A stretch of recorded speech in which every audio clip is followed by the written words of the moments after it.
The Lord be with you. And with your spirit. A reading from the Holy Gospel according to Luke. Glory to you, O Lord.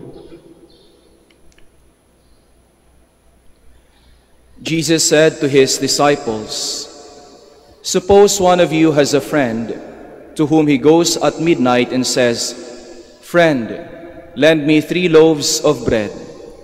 For a friend of mine has arrived at my house from a journey, and I have nothing to offer him.'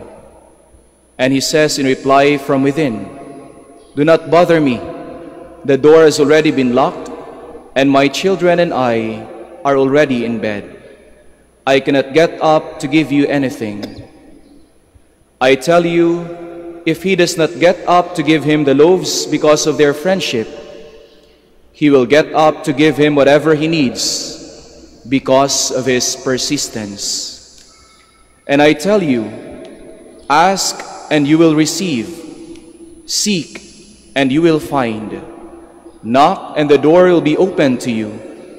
For everyone who asks receives, and the one who seeks finds, and to the one who knocks the door will be opened. What father among you would hand his son a snake when he asks for a fish, or hand him a scorpion when he asks for an egg? If you then, who are wicked, know how to give good gifts to your children, how much more will the Father in heaven give the Holy Spirit to those who ask him?" The Gospel of the Lord. Praise to you, Lord Jesus Christ. Please be seated.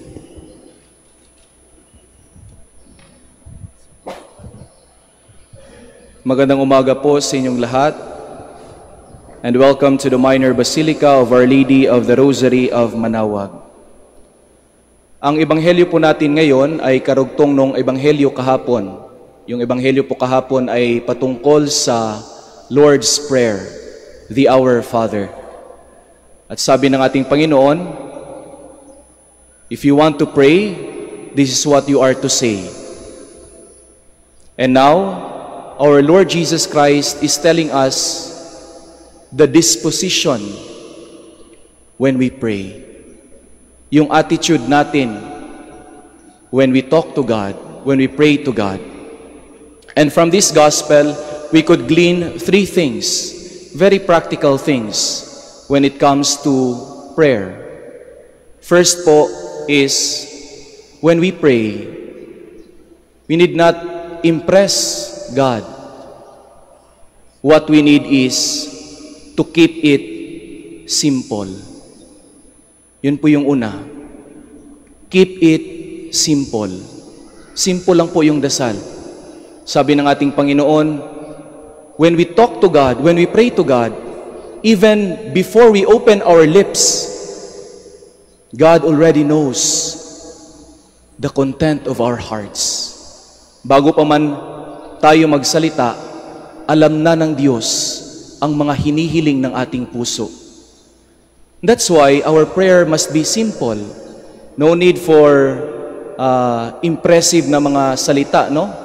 Madalas sa atin, ginagawa nating speech yung pagdarasal. But when it comes to God, God wants us to be simple. And in the Gospels, our Lord favors the simple-hearted. For example, between the tax collector and the Pharisee praying in the temple, nung nagdarasal yung dalawa, yung Pharisee nagpapa-impress kay Lord.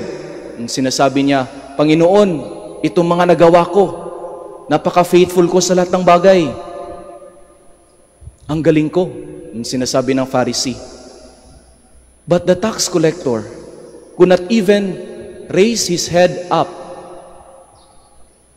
He bowed down his head and then said to the Lord, "Lord, have mercy on me, a sinner. Lord, have mercy on me, a sinner." Napakasimpleng dasal. At sabi ng ating Panginoon, between these two, the one who will go home justified is the tax collector. Napakasimple. But God listens to the simple hearts. Let's make our prayer simple. The second practical thing that we could glean from this gospel is that when we pray, let's make it honest. Totoo, genuine, sincere. Kung ano talagang nasa laman ng ating puso. Sinabi ko na kanina, hindi na natin kailangan magpa-impress kay Lord. Na magaling tayo, maganda yung katayuan natin sa buhay. Hindi na natin kailangan, alam na ni Lord yon. We have to be honest to God, even with our frustrations with God. Alam niyo po, ang pinakagustong-gusto kong libro sa Biblia ay yung libro ni Job. Kasi napaka-sincere niya sa Panginoon. Sinasabi niya sa Panginoon kung ano talaga yung nararamdaman niya, kahit yung galit niya, yung puot niya. And he even came to a point when he was cursing the day of his birth. He was not cursing God. He was cursing the day of his birth. Sinasabi niya, sana hindi na lang ako pinanganak. Di ba? Parang mga bata na nagtatampo sa magulang, nagagalit. But it's a prayer directed to God. Very sincere, very genuine. Yes, isang frustration, isang disappointment, but God knows our disappointments. And God will surely understand our frustrations. In our prayer, even with things that frustrate us, even when we feel frustrated with God, we have to be honest with God. Keep it simple, keep it honest. And the third thing that's very practical na sinabi rin ng ating ebanghelyo is to keep it up. Be persistent. Persevere. Keep it up. Patuloy lang. Kahit hindi magbago yung mga external circumstances ng buhay natin, malamang ang nagbabago ay yung perspective at yung kalooban natin. Sabi ng isang pare, ang isa daw sa mga the best na sagot ng isang crew sa isang fast food chain sa kanya, dahil naiinip na siya, no? Fast food chain, tapos ang bagal ng service. So nagreklamo siya. Sabi niya sa crew, sabi niya, bakit ang tagal-tagal? Parang ang bagal, no? Ang bagal niyong kumilos kasi hindi niyo pa binibigay yung order ko. Nade-delay na, ilang minutes na. Sabi ng crew sa kanya, Sir, relax lang po. Pinapasarap pa po namin ang order ninyo with a smile. Nagbago yung attitude, no? Nung pari, sabi niya, pwede palang ganun, no? Alam mong delay, pero pag sinabi sa'yong, hintay lang po, pinapasarap pa namin ang order ninyo.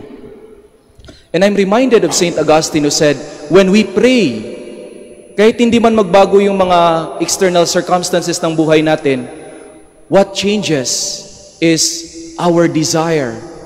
Our desires are expanded. Mas pinapalaki ng Diyos upang tayo'y maging handa sa kung anuman ang ibigay niya sa atin. At ang binibigay ng Diyos ay yung mga perfect para sa atin. Yung pangangailangan natin in the perfect time. When we pray, we have to keep it up, even if it seems the response is delayed. Keep it simple, keep it honest, keep it up.